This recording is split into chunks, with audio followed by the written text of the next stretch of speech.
Ridiculous Crime is a production of iHeartRadio. Hey, Elizabeth Dutton, you know what's ridiculous? Yes, I do, Zaron Burnett. You know what's ridiculous? Chet Hanks. The progenitor of white boy summer. Yes, he is ridiculous. No offense, Tom and Rita. But also, consider a criminal gang of nuns who say, you know what, forget the church. Let's go buy a castle in the south of France and run away forever. I like it. I know. They just go on the run like big-time criminals. And this is their story. If you have the power of, God on your side, who can stop you? No one. Only God can judge you.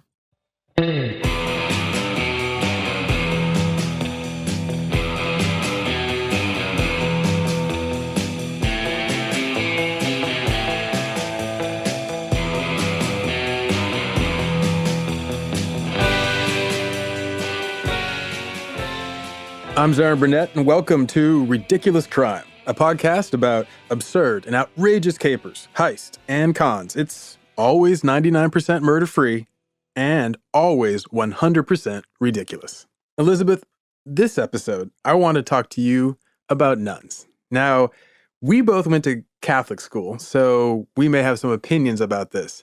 But this story, I don't think you're going to see it coming. Yeah. So imagine you're in Belgium, right?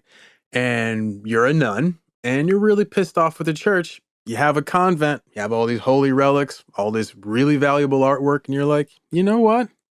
We don't need all this.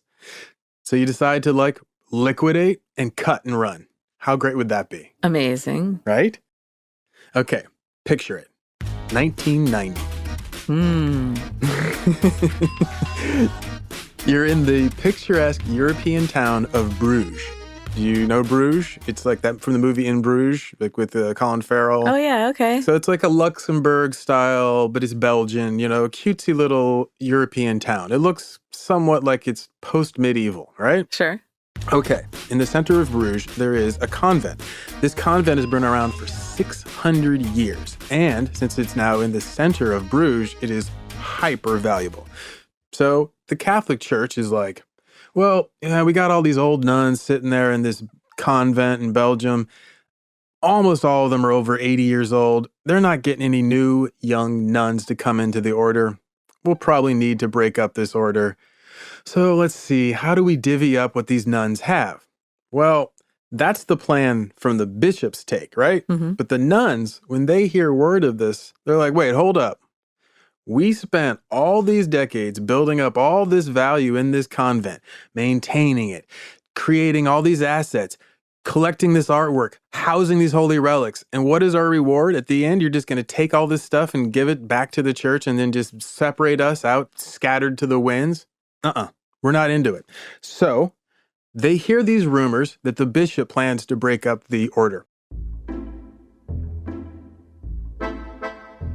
They decide to work with their handyman and make him their financial director, and they start quietly selling off all of their property for 2 years. They don't let anybody know what they're doing. They sell off all of the valuable artwork. They sell off the holy relics. They start selling off property until finally the bishop catches wind. Now, what do you think the bishop's response is going to be? Oh, he comes down hard. Bishops don't play around. No, not at all. So here we are in January of 1990. These sisters are called the Order of the Poor Clares. They sell their 600-year-old convent for $1.4 million. That's 1990 money, which would be about $2.8 million now. Mm-hmm. And they sell their real estate to a local consortium of textile manufacturers, right? So these big business people get their hands on the convent. They take the proceeds, this $1.4 million, plus all the money they've also gathered from selling off the holy relics and the artwork. So they got more than $1.4 million. They got a few million. So they go and they buy a castle in the south of France. They buy a farmhouse in the south of France. They buy a fleet of Mercedes sedans. They buy a Cadillac Seville. They buy 11 racehorses. And they break. They decide, this is it. The big day arrives in January of 1990, and now, for me, I like to imagine they wake up that morning, the sun is shining, they know what they're going to do. They start loading up into their fleet of brand new Mercedes. Now, the one thing about these Mercedes. You have to picture them. These are like late 80s Mercedes, that classic, right? You would see this like, I don't know, in cons, like just lines of celebrities getting out of these. Mm-hmm. But they also have this rental limousine Mercedes that they take that looks like something the Saudi royalty would roll in. So imagine the 8 nuns leaving their convent like 5 a.m. in the morning when they normally get up. They load up in the Mercedes limo, and then they also have purchased an ambulance. Why did they need an ambulance? In case they wreck one of the Mercedes. Oh, very responsible nuns. Right? Well, nuns are responsible. Known for it. Those late 80s Mercedes, Mm-hmm. that's such a classic body design. Oh, yeah. I had one of those for a while. How'd you like it? I loved it. Right? We called it the probable cause mobile because it was like a 380 sedan. I don't know. It was like an 88 or an 89, and the windows were blacked. And it passed when I registered with the California DMV. They went out, they look at the car to make sure that the VIN is correct. They didn't say anything about the glass being too dark. I got pulled over all the time. So these nuns have a fleet of probable cause mobiles, and they also have a Saudi royalty limo, and then they have pulling up in the caboose of this like a caravan is a ambulance that they purchased for 93-year-old Sister Agnes. Now, Sister Agnes doesn't walk. She can't see and she can't hear, but she's going to make the run to the south of France. Yeah. So they get her own ambulance so that way she has all the medical attention she'll need, and they cut. And that's when they make their run for the south of France. Why do I feel like Sister Agnes was probably like a real firecracker? Oh, definitely. Like in the day, she's probably the feistiest of them all. She's refusing to die. Yeah, completely. And also, not just that, refuses to miss out on the fun. She's like, I may be next to death, but I'm still on this side of the grass. We rolling. Yeah, she's like, pop the IV in, let's go. Yeah. Wait, so they have an ambulance. Did they have to hire like a crew of... I read a bunch of French newspaper story accounts. There's no mention of a medical staff attending to her. I think they just wanted to have the defibrillator at hand. Sure. So she probably had to be reclined, and they had another nun driving. Yeah. Like whoever's the best driver had to drive the... Well, also it could have been their man, Ronnie Crabb, who was originally the groundskeeper, fix-it man, and driver. So he very well likely could have been the driver of the ambulance. Ronnie's at the wheel. Yeah. Okay. Ronnie steady rolling, right? So let's see. Were they wearing habits? That's a good question from our producer, Professor Emeritus Dave Kouston, Esquire. Were they wearing habits? They were wearing habits. They're rocking. These are Belgian nuns who are like basically the equivalent of Orthodox nuns. So these nuns they live in medieval lifestyles. They get up like 4 a.m. They go in the water all the animals. They collect eggs from the locals who they then trade basically spiritual grace with for their like sustenance. And they live without any of the modern necessities you would think of. So they have no central heating, no central air. They have cold water pumps for all their groundwater. These are women who are basically living in central Bruges next to a place called the Lake of Love, mind you. Mm-hmm. And they are, even though they are in a basically very modern part of the city, they themselves live in almost complete medieval standards. Were they cloistered, do you think? There's no mention. They are an order of nuns that are dedicated to a life of absolute poverty. Mm-hmm. And what I found interesting about this is, and I didn't know this, did you know that priests do not have to take a vow of poverty? Mm-hmm. Nuns do. Mm-hmm. Did you know that priests do not have to take a vow of chastity? But nuns do. Oh, that I didn't know. Yeah. Turns out that this is a common misconception. So according to FranciscanMissionaries.com, right, FranciscanMissionaries.com, they have a dating site. Quote, one of the most common misconceptions about the Catholic priesthood is that all priests take a vow of poverty. In fact, most do not. They make, quote, promises of obedience to their bishop, chastity, and to pray the liturgy of the hours. Now, compare that to nuns. Meanwhile, in convents, this is from the Washington Post, in convents across the country, elderly women who have dedicated their lives to serving God sometimes spend their last days subsisting on welfare benefits, unable to afford prescription drugs, or even a timely burial. I got one other quote I'd like to give you about nuns, just to put this in context. You ready? Mm-hmm. Quote, nuns, this is from the Washington Post, are usually paid about half of what is made by typical secular workers. So the people who are like, the admin at the church who's like working at the rectory, they make more than the nuns, about twice as much. Now, returning to the quote, as religious orders of nuns look to younger sisters to support the eldest in their final years, they are finding that the stipends that they receive do not cover their costs. And with a dramatic decline in vocations for nuns in the Catholic Church, since 1965, basically since Vatican II, there is even less money coming in to meet the needs of the aged nuns. So we have a huge bias in the Catholic Church where the priests do not have to have these vows of poverty, vows of obedience to their bishop or whatever, and the nuns do. Yeah. So sounds about accurate, right? Oh, yeah. I've seen it. Yeah. So let's put a pin in that, and we'll come right back with more from these rogue nuns who I am rooting for. Me too.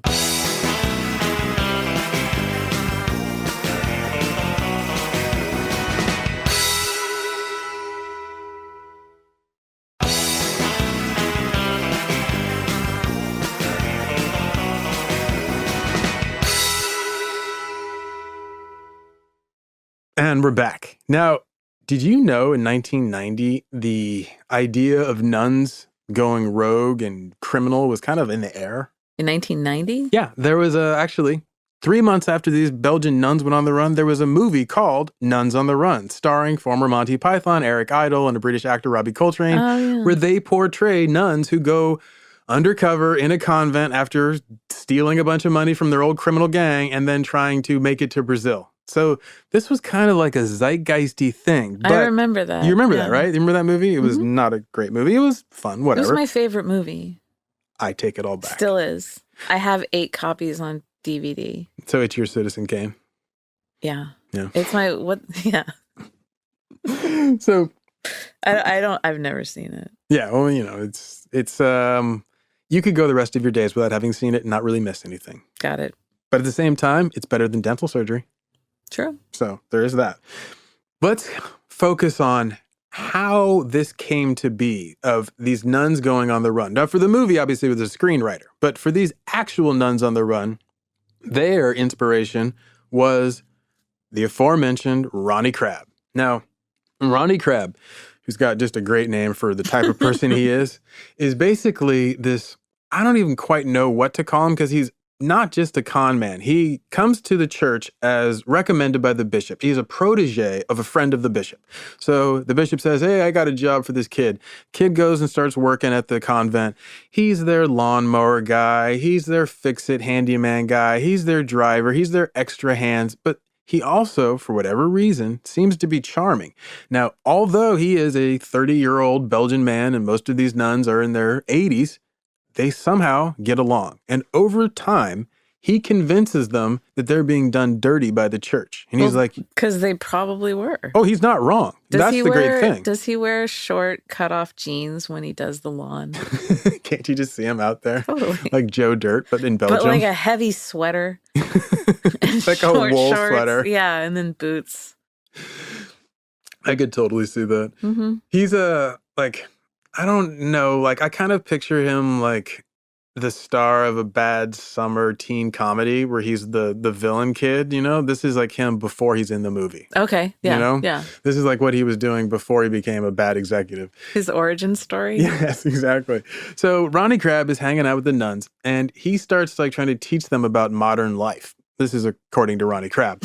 He starts, explaining to them that there are these tastes of pleasure that they have not known, and they start to listen to him. And apparently the Mother Superior, Sister Anna, she decides, you know what?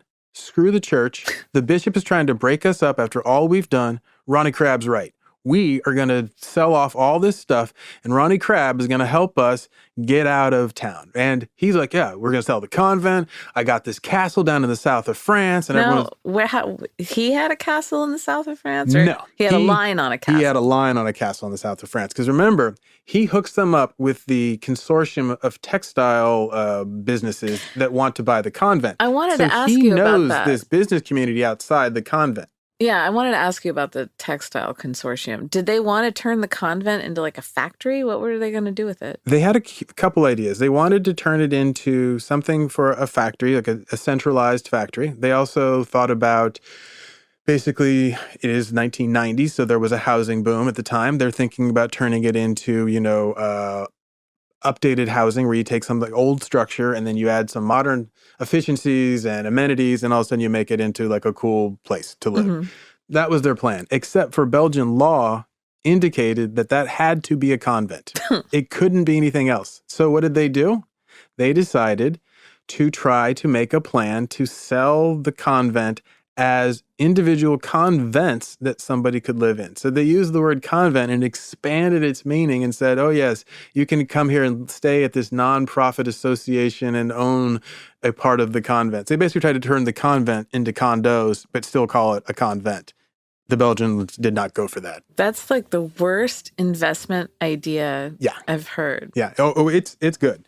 They're typical businessmen. They're just like, oh yeah, this value, I can sell this to 20 to 35-year-olds for huge profits. And they're like, nobody wants to live in a convent, dude. Even if it's next to the Lake of Love. They're like, no, this will be great. Well, there's not no hot water. No, none of the modern amenities. But they would have added that, we assume. Yeah, I guess. We assume. But yeah. So Ronnie Crabbe is basically, he's got all of these nuns all lined up and fired up to go run to the way to the south of France. They sell off all the property, all the holy relics, all the art in the convent, and they make their move in January. They actually escape. They get away and they go down and they're living in the castle. And he was cool about it. He had a pool installed in the castle. They had all these luxury food in the refrigerator. He had them living large. He was selling them on the idea of, you need to know these modern luxuries you've never known. And so they go for it. I mean, they had 11 horses. Now, there's some debate if the horses were for food or for pleasure, but regardless. Or for pleasure. Well, not that kind of pleasure. They're still nuns. I think they just wanted to ride them. I don't know if they wanted to ride them. Now, Ronnie Crabbe has one problem. Mm-hmm. Can you guess what it is? Crabs. It's all in the name. I don't know. Ronnie Crabbe has one problem. Mm-hmm. He's got the nuns down to the south of France. So what could possibly be his problem? Everything's working. The bishop. No, but good guess. Thank you. Very good guess. Turns out there is one nun who's like, I don't trust this dude. He's scandalous. Her name is Sister Clara. Now, Sister Clara is a novice nun. She's new to the order. She's still got the ardor of coming into the church, while the older nuns have been in the church and they're losing something. She has something to gain. Yeah. A lifetime in the church. So she goes to the Belgian authorities after she goes to the bishop and says, this Ronnie Crabbe has been psychologically abusing the women. He's been physically abusing the women. He has extorted them. He has embezzled them. He has swindled them. And the bishop's like, this works for me. Let's take this to the police. So he then has Sister Clara write out an affidavit. She gives it to the Belgian authorities. The Belgian authorities are like, wait, what? They did what?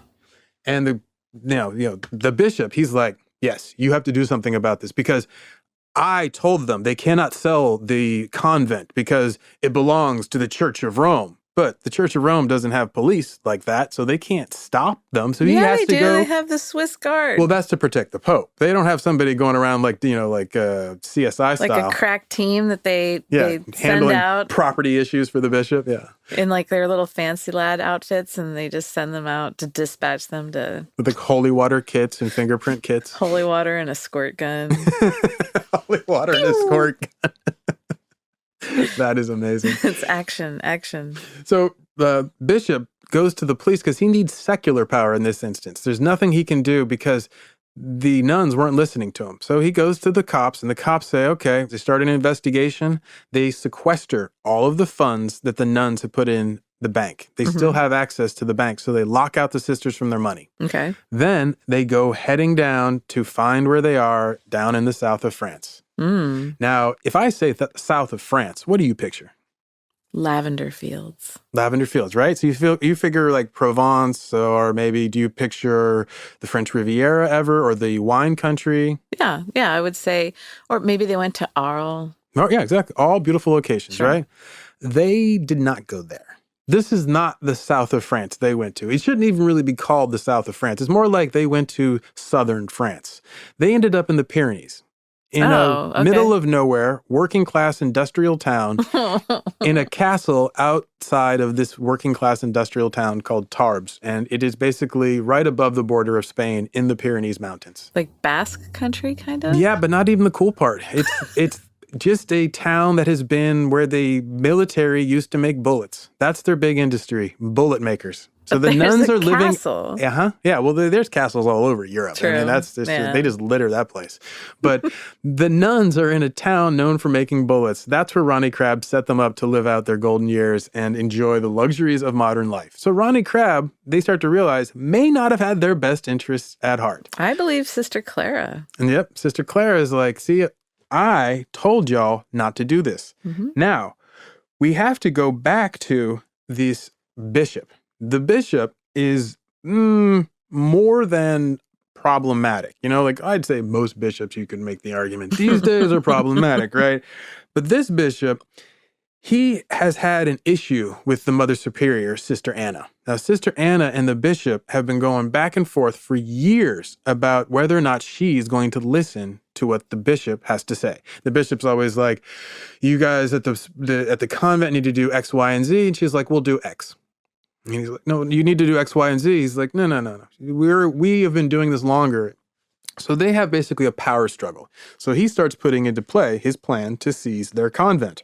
She recognizes it. She starts selling out. The nuns all make their plan, and they get away. Now, that was the story that Ronnie Crabbe's lawyers tell. Apparently, Sister Anna and the bishop had a heated moment just before they left town. The bishop shows up on a Tuesday night under the cover of darkness. He shows up at the convent. He has not been allowed into the convent. The convent, he's demanded their books because he knows he's heard that they're selling off stuff. He wants to see it. Yeah. And that they have to submit their financial accounting to him. They won't do it. So he shows up at the convent and demands to see them. Sister Anna's like, all right, come on in. So they go and they have their little talk. Now, this is like about 11 p.m. And according to Mother Superior, Sister Anna, the bishop tries one last time to convince her to side with him on this and have the sale of the convent canceled. And she's like, no, son, I ain't doing that. And he's like, well, wait a minute. I order you by the power of Rome to do this. This isn't me asking. The Pope wants this done. If you don't do this, you'll be dismissed from the church. And she's like, no. He should have tried it by the power of Grayskull. Or the power of Graceland. I mean, there's the other more powerful entities. But legit, like when a bishop or like a Monsignor rolls up to your house and makes those kind of demands, like say if you had skipped out on confirmation class a bunch of times and the Monsignor comes to your house. Sounds like a personal story, but go on. It's just, hypothetically, if you kept skipping and he comes to your house and says, by the power of the Church of Rome, it's intimidating. Oh, that's what he's counting on. Yeah. But times have changed. So Sister Anna's like, I'm not into it. She recognizes what the bishop's trying to do. If he removes her as the head of the convent, she loses the authority to prove the sale. He gets power back over the sale. She recognizes this is not about the nuns or the convent. He's just trying to run a power game on her. So she's like, no. In fact, not only do I say no, but we're going to leave in the days to come. So the bishop, she tells him. They don't just run away. She tells them we're fleeing. And then a couple days later, they make their cut. So now the bishop, using this other sister, Sister Clara, and her affidavit against Ronnie Crabbe, has had the cops go down and retrieve the nuns. Meanwhile, the nuns have discovered down in the south of France, or southern France, that they are living in a place, once again, that has no central air, no central heat, but also has huge holes in the roof and is a stone building, and it's wintertime. So they're sitting there in a old-ass castle in January, freezing their old asses off. Well, and Sister Agnes. And poor Sister Agnes. Poor little Sister Agnes. She can't see, can't hear, can't walk. But she's cold. Darn cold. In fact, she's not long for this world, but she does get to enjoy her final moments with her sisters, free from the bishop. That is the good news about Sister Agnes. I like it. Now, as soon as the sisters leave and they have been alone, the bishop has been working with the powers that be, and he's the one who gets the police to go down there and grab them. Now, the question is where is Ronnie Crabbe? Oh, I think Ronnie Crab's in the wind now. Let's put a pin in that. I'll get back to you with that after this ad break. Like it.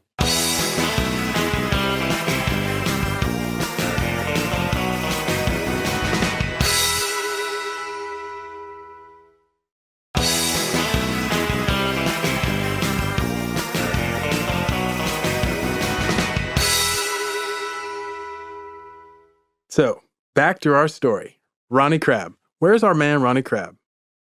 Ronnie Crab is at the premiere of Nuns on the Run in Piccadilly Circus. Close, but no cigar. Oh. Nope, he actually was down in the south of France with the nuns, and he is arrested by Belgian authorities on February 27th and brought back to Belgium. He is arrested on charges of swindling, abuse of trust, elder abuse, and they seize the farmhouse, the castle, the fleet of cars. They seize everything and Ronnie Crab. So now the sisters are living there still under seized property, so they no longer get to own it. Ronnie Crab is taken away from them, and the bishop thinks, I've gotten everything I want back, right? Well, turns out no, because when Ronnie Crab goes to court, he gets a lawyer who starts getting the nuns to turn on the bishop. So his lawyer has this one sister, Josephine. She's like, we did this all according to our right minds. We wanted this to do this. Ronnie Crab had nothing to do with this. The nuns start defending Ronnie Crab. But it turns out that was not the best move, because although they defended Ronnie Crab had actually been embezzling from them.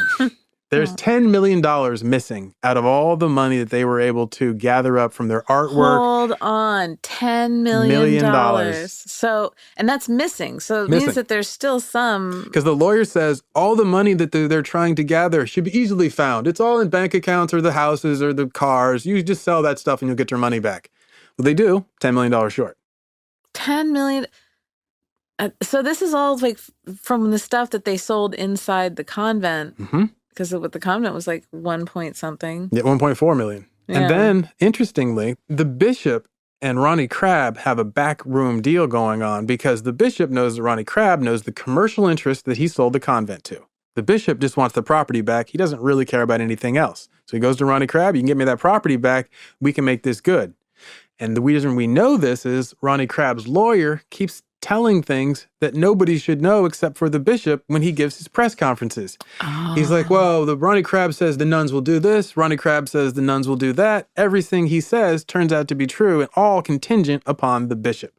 So it turns out that it looks like Ronnie Crab and the bishop basically make a backroom deal. 39 days after him being arrested, charges are dropped.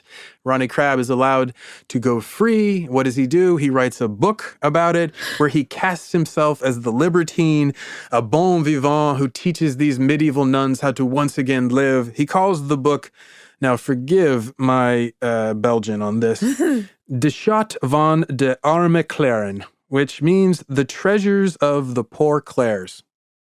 Oh. Yeah. And in this book, he says, the book is, quote, about how the nuns who until then had lived in cloisters decided to set sail. A young man served as their guide. Yeah. I'll just let that statement sit there on its own. So they were living in cloisters, so they couldn't even talk to each other. No, because I don't think he's right like about cloisters, that. Like in terms of the cells in which they slept. Exactly. I don't think they were silent nuns. They didn't have that, because you'll understand later why that is. So this book then gets turned into a TV movie in 1994. It's called Un Ange Passé. Once again, forgive my Belgian.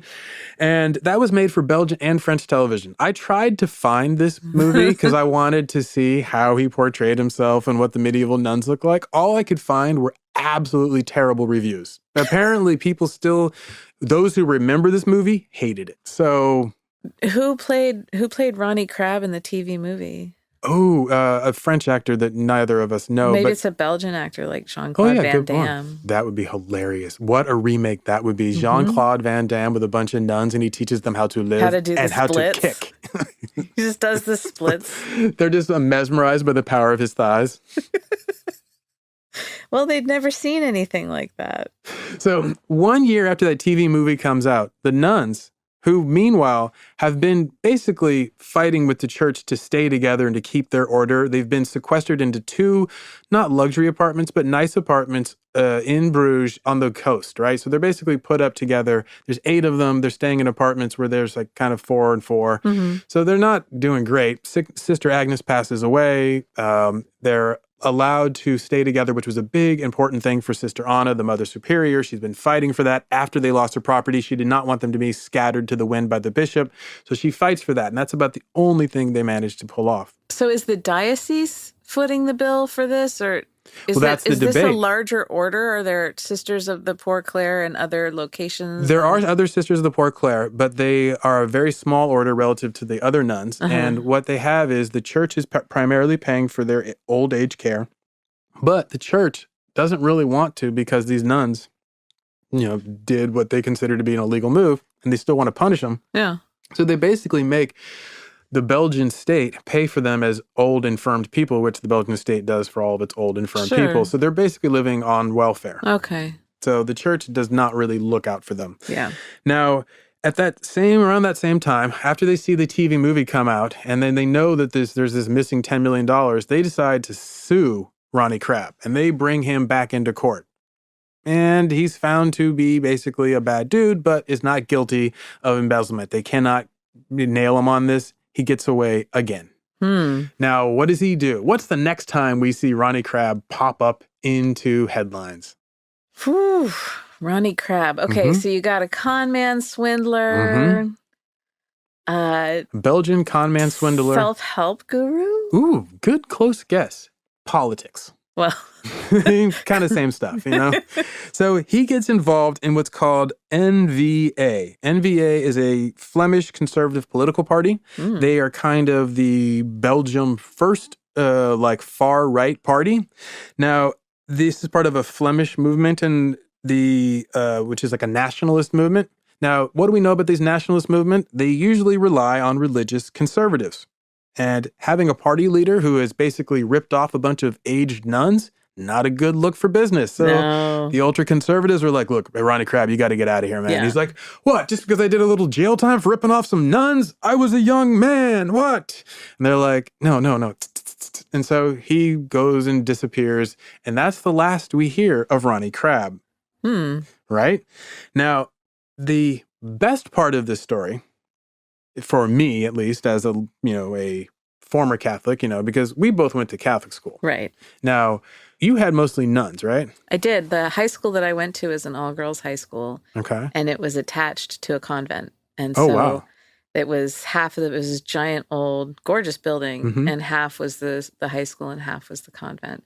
And if you, like I did, tore your knee up in sports and had to wear an immobilizer, we got to use the elevator in the convent, and it was one of the old ones with the gate. They have to close it before. But it allowed me to walk through the convent every day to get, because it was a 3-story building, in order to get to class. And you got to see how the nuns live then. yeah, and it was they took the poverty thing seriously. They had really bare cots in their rooms, and they had a parlor with a radio, and they were all like super Oakland A's fans. Oh, that's all right. Yeah, I love that. Yeah, it was all, well, we all are. And they would listen to the games on the radio, and parents were always saying, well, we can buy you a TV. And they said, no, we don't want it. And then their kitchens were always bare, and parents would buy groceries, and they would take the bare minimum stuff out and donate the rest to the Nuns, food kitchens. I'm telling you. Those They're the real heart of the Catholic Church. Yeah, and like, no doubt. and the thing is, it's like they embody so much of what you want just in human beings. I mean, yeah, there are some like hard ass nuns. Of course. No, they're the ones who throw chalk, hit you with the ruler. I mean, yeah, there's definitely the old school, like fire and brimstone, Vatican I nuns. Sure. But then I think my favorite are the zany nuns. I had a lot of zany nun teachers who, Yeah. Sister Mary Elizabeth, my orchestra instructor, she's a crazy lady. She was so fun. Or Sister Paul Gerard, she had pica. She eats dirt. She ate chalk. Oh, she eats chalk. Okay. In biology class. And no one really wanted to make her feel bad about it, but we all like to watch her drag her finger through the chalk tray and then suck on it. That was like the only food she was getting. But yeah, they were just, they're good people. Now, see, I went to all boys Catholic school, so we had the rectory was priests. They lived on campus. And it was not how you described the nuns living. At Jesuit, it was the exact same thing. You go over where the priests live, and it was like a chateau. Basically, it's like one of the Spanish homes where you have a courtyard in the middle, and there were all these fruit trees, and it was just like really nice. And they, like, my favorite priest had a red sports car. I mean, these were like guys who had figured out a good scam. Yeah. I was like, damn. Well, the other thing is you can't paint everyone. Applies to everything. You can't paint people with a broad brush. True. All right. So both of us, having come from these Catholic schools, you got to be rooting for these nuns, right? Completely. I mean, absolutely rooting for these nuns. And then they get screwed by this con man, Ronnie Crabbe. He goes off and joins Belgian far-right politics and he has his own little thing.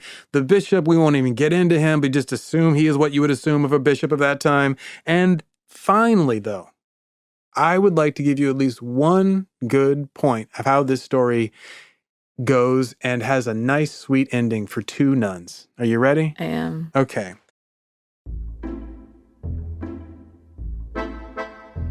So remember Mother Superior, Sister Anna? Yes. And you remember the snitch, Sister Clara? I think snitch is a strong word. It's all right. She was the snitched. moral backbone. I appreciate what she did, Yeah. but she snitched. I ain't gonna double talk it. True. So she went to the Bishop of Bruges, but the reason why she snitched, and this is where your instincts are solid, it was out of love. She was looking to protect the other sisters.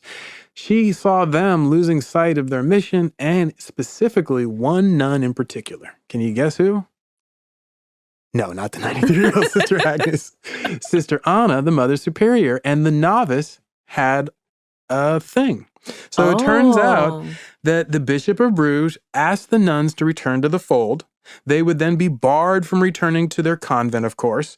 And he would split them up and send them to different convents. And then Sister Anna's like, there is no question down in, this is a quote from Sister Anna. She says, there is no question in Paysanne, which is the little town outside of Tarbes where their castle was, we found perfect happiness. We don't care at all about the lack of comfort in our new home. We feel closer to the Lord there than to Bruges. So they actually got to have their spiritual awakening and complete harmony with the Lord. So they got that. But then on top of that, the heart also got what the heart wanted. The nuns who were returned, to the pair of apartments, they're fine. Sister Agnes passes away. But Sister Anna, the Mother Superior, she rekindled her friendship with a woman named Guillaume Lambrex. And the reason you haven't heard that name is Guillaume Lambrex is the name of Sister Clara after she left the Order of the Poor Clares. Wow. She leaves the nunnery. She goes out and she buys a house. She gets this house, a little farmhouse out on the edge. It's right next to this small stream, a picturesque place. And it's in the heart of the Ardennes forest. And so she is there. And who goes to join her? Sister Anna. I love that. The Mother Superior and the novice end up together in a small little farmhouse next to a stream in the Ardennes, and they get to enjoy that life together. That's so lovely. I'm so happy for them.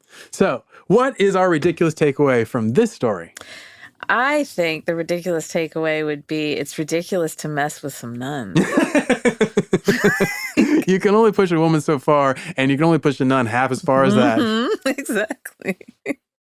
Now, personally, I think the Catholic Church needs to recognize that the nuns are the best thing they got going. And it's ridiculous that they keep thinking that anybody wants to give a F about the priests. Because I'm telling you what, the nuns are the only way you're going to save that church. Well, they're living the truth of it. They're actually living it out of being really dedicated to social justice. And they're the real deal. They're living according to the beliefs of the church. Well, and the core of I think every religious belief is just to love, right? And aside from the nuns who are mean and throw things at you in class if you're muttering in the back of the room, I don't know, hypothetically, the truth is it's just love, right? And they just, they want to serve. They want to serve others out of love. And so you see Clara doing that. Exactly. So she went with her beliefs and then it turned out it worked. Yeah. It's really nice. That's lovely. Now, just to put a fine point on all of this, A couple of years back, I was at the UN Permanent Forum on Indigenous Issues. And I got to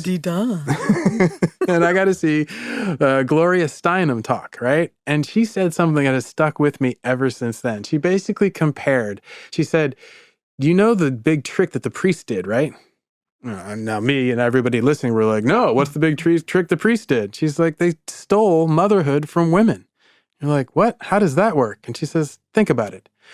You walk into a church, there is the outer vestibule, inner vestibule, and then there is the long central channel leading up to an altar, right? That's the form of a church. What does that sound like? A vagina. Outer labia, inner labia, a central canal leading to an altar where the consecration of life occurs, right? But in this place, we have men in skirts promising to give life after life, which is more important than the life that you were given by your actual mother. I was like, whoa, that's crazy, Gloria Steinem. But it stuck with me. And I'm not necessarily saying she's right, but if you think about that, that has been like the priest's whole thing forever, has been basically trying to take the power of women and make it their own power and being like, oh, and then these nuns are like, yeah. I love them for it. Okay. Now that is ridiculous. You win. That is ridiculous. Well, thanks for joining us. I'm Zaron Burnett. And I am Elizabeth Dutton. You can find us online at Ridiculous Crime on Twitter and Instagram. Or if you got a tip for us about a ridiculous crime that you'd like to hear about, or maybe one that you've committed, we want to hear about it. So you can write to us at ridiculouscrime@gmail.com, and we'd love to hear from you. Until next time. Catch you later.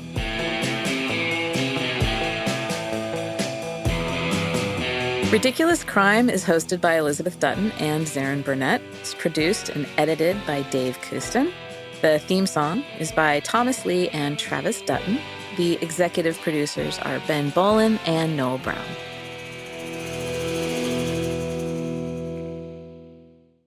Ridiculous Crime is a production of iHeartRadio. For more podcasts from iHeartRadio, visit the iHeartRadio app, Apple Podcasts, or wherever you listen to your favorite shows.